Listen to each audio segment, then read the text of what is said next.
So how much are you paying for the rent? What is your expectation, a monthly expenditure as a new student when you came from Germany? Hello friends, my name is Mani and welcome to Rcare. So we have Anjum with us and we have Ankur with us, and finally I reached Fulda. I was not staying in Fulda actually, it was very far from Fulda and it took almost an hour's walk for Ankur, which I told him, and for Anjum it was like for a half an hour walk. And Anjum came here almost 2 years back, and Ankur just came or an year back. Ankur came here almost 10 days ago, and they would be sharing their experiences, which are very important for all the students who are here in Germany, because those experiences are common as a student, right? And we were also discussing a lot of stuff. So I think this video will be very effective for the students who wanted to know the challenges a student might face once they are here in Germany. And I'm very happy to make this video because I have already made 2 videos with you before, but that was online, and finally I can meet her here. And we have been associated for more than 3 years, I suppose. 4 years. And but we are meeting for the first time. So she's from Saudi. She learned the German language and everything, and we were associated, taking up her calls and everything, but we never met physically, right? So I'm very happy to meet her. Honestly, I'm very happy. Anjum, can you please start with your introduction? Hello everyone, I'm Anjum and I'm studying electrical engineering in renewable energy. I'm in third semester and I'm also the mentor of this program.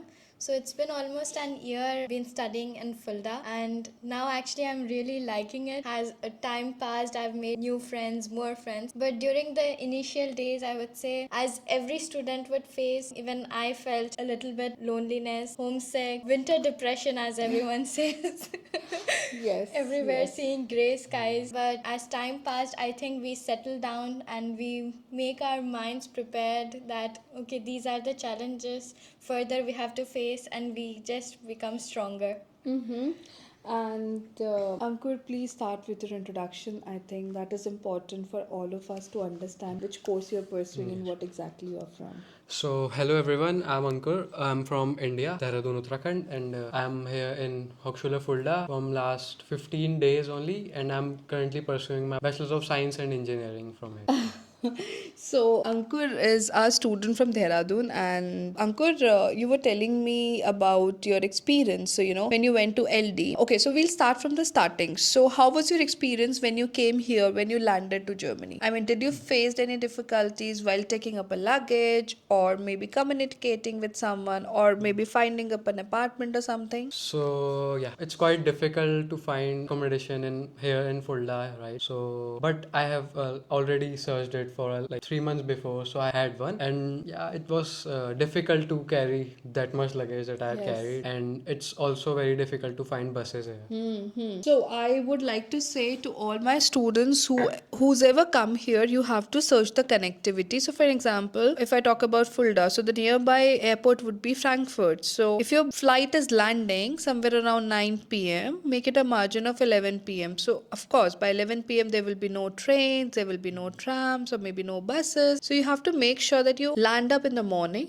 This is what I have experienced, and this is what I have heard from my past students. And always check the connectivity. Try to land up in the morning, not in the evenings also, because if you're coming for the winter intake, it is all dark, right? And this is very important. Anjum, would you like to say something? Would you like to add on something when you came over here as a first day? So basically, my parents traveled along with me, so I didn't feel much difficulties here. But for traveling or to find any connections, I would say the DB app and the RMV app is very good. They give you every minute an update if there's Verspätung, if there's any delay, or if you have to take a train from another platform. And I would say that it's a must that as soon as you receive your acceptance letter from your university, you immediately start searching for your accommodation in wherever city you'll be start to living in. And yeah. Yeah, and I would like to add on something very important. So, for an example, we were here and we took the Deutsche Bank Deutsche card for the transportation. That Deutsche card was not being activated from Indian account. Even the international cards were not being activated. In such case, if you don't have a German account, so for example, we have a German account, so we activated from that account. But the student might not have, so maybe you can contact to your senior students or whomsoever, because that is very, it's also expensive. So that depends, where you are traveling from. And so, for example, it is for 49 euros, I suppose, right? So, traveling from Frankfurt to Fulda for 49 euros is really cheap, because if you go for one way from IC, it is somewhere around 80 or maybe 100 euros or maybe more than that. So, you have to calculate a lot of stuff. So, these are the 3 points. One about the apps, which Anjum already told you. I'll be sharing those apps in my description. And the other is about this Deutsche card. And apart from this, of course, I know both of you search the accommodation from India, because that is what I always tell to my students. Okay, start searching accommodation, start searching accommodation. What about finding the grocery? Yeah, because being a vegetarian sometimes, or being an Indian, we need those spices, we need that taste, right? So if you go to LD, and if someone wanted to buy some groceries, so you made up a few mistakes when you went to LD, which is very common. Even I shared one mistake when I was a student here. Rather than from a milk bottle, by mistake I bought a bottle which was of yogurt. So it depends, a lot of mistakes which happen. So can you just share your mistakes, or maybe some mistakes which you heard from your friends which they should keep in mind? And can you just elaborate more on this? I didn't find any mistakes, but I've again heard people getting confused between paneer and tofu, the common mistakes. And yeah, and I would say that in Fulda, there are not many Indian stores, but I found one. Again, a limited kind of store where you find only the most used one, you could say, maybe only few vegetables or the frozen stuff. But again, I've seen these days, as more international students are coming, Aldi, Kaufland, Revit, all these stores have also are introducing Asian products. For example, maybe lassi they have introduced, and many such things. And what is your experience? So, for example, you bought tofu rather than paneer, right? That is what you were telling me. So, what you did about tofu? I mean, how you came to know? Okay, this is tofu, this is paneer. Someone explained you or something? Yeah, I took help from Anjum only Yeah. for finding paneer. So I got that from Anadolu store. Uh-huh. So yeah, and I And got how much was that costing you? Because Anjum was telling me that she generally prefer making paneer at home, and you said, "Oh, okay, that could also be done." Even I heard from my friends they make paneer at home, and that is more healthy. And of course, when we are student, we just try to save as much as possible, and I think that's a good idea. Why not? Because you have time, so you can save, right? So, how much this paneer is costing lump sum? so like it was quite expensive. I think about 6 to 7 euros. So 6 to 7 euros. So I feel if you buy a bottle of milk for 2 bottles, so that gonna cost you 3 euros.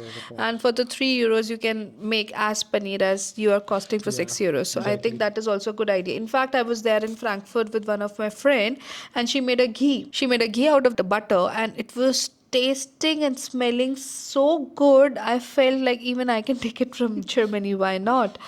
So the adulteration is not there, the things are good, right? I think that is the other reason. Okay, so let's come to the monthly expenditure. So how much are you paying for the rent? What is your expectation, a monthly expenditure as a new student when you came from Germany? And then we'll be having a precise idea, because you're staying here more than a year now. Yeah, so Ankur, can you just give about the monthly expenditure? So for example, your rent, your grocery, your fooding, and how much you have spent it in last 15-20 days, just rough idea. Okay, Yeah. so I'm paying 450 euros monthly for my rent and for the apartment, and I think maximum 200 to 250 euros for the groceries and all food item. So yeah, it's quite nice here. So I feel 450 is a major rent, Yeah, which you have to pay. Then 250 you're paying for groceries and all groceries. 250 euros almost, for the yeah. monthly groceries. For Yeah, the monthly grocery. I wanted to add on, when I came here in 2012, I used to pay like 15 euros for an entire month for the groceries. So I used to get like 5 or 6 euros for a week. So 250 is a huge amount. Yeah, the amount has increased. And how much are you paying for insurance? I don't know. Uh-huh. How much generally? I think it should be around 128, but again the cost has increased to 135, I think. Uh-huh. So I think in another 900 euros the things are fine, right? Yes, So would you yes. like to add on something in the monthly expenditure? So for example, the grocery, the rent, of course, the contribution for the semester contribution, you have the free transportation. Yes. And if I talk about Indian calling, so it is hardly 5-6 euros, right? Yeah, internet bills again, and I'd say Aldi Talk is the most affordable as a student. And for groceries, I'd say that being as a student, the catch is homemade food. Instead of spending out, it's better Yeah. that we eat healthy and even our pockets are filled. Yeah, Not I that. think that makes Yes. sense. And I think this is a life of a student, and this is what you can keep in mind if you're here in Fulda, 450. I have seen we have a flat in Duisburg that is also somewhere around 350 to 450. I met the students in Bremen, 350 to 450. So the average rent is going towards 350 to 450. So except Munich, Ingolstadt, I feel the tier 2 cities and tier 3 cities, 700 euros is fine for a student to live, not lavishly, I would say, but live properly. So, lavishly means maybe you're partying and all those stuff. So, I'm not talking about that, right? And if you have any question, you're most welcome to contact us. We would be very happy. Ankur, you wanted to add on something? Yeah, in the beginning, like I am shifting to a new apartment right now, so I have to add more stuff in that, like tables, chairs, and all, and utensils and all. So it will also cost me like Yeah, much. so I would add on if you wanted to go for all those stuffs, maybe you can go to Kleinanzeigen. Yeah. Yeah, because you can find out the old stuffs there. And there are a lot of WhatsApp groups also where they keep posting, ki, okay, this is what we don't need. And the best is when I was, Sections and yeah. And one more thing, I used to go at night or in the morning, and I used to go for a walk and find something which is there in front of the apartment. If it is useful for me, I used to take it away. So this is generally kept for the people who wanted to take it away. And anything else you wanted to add on this part? The university groups would help a lot. Maybe students who are moving out, who are planning to do their internship as such, they try to give away their stuffs or try to sell at a lower price. Kleinanzeiger is again a good option. Immobilien Scout is also an app where you could search for any furniture, or sometimes there are also accommodation offers as well. And I think these are the basic information which has been required. If you have any question, feel free to text us, call us. We would be very happy to help you out. Thank you.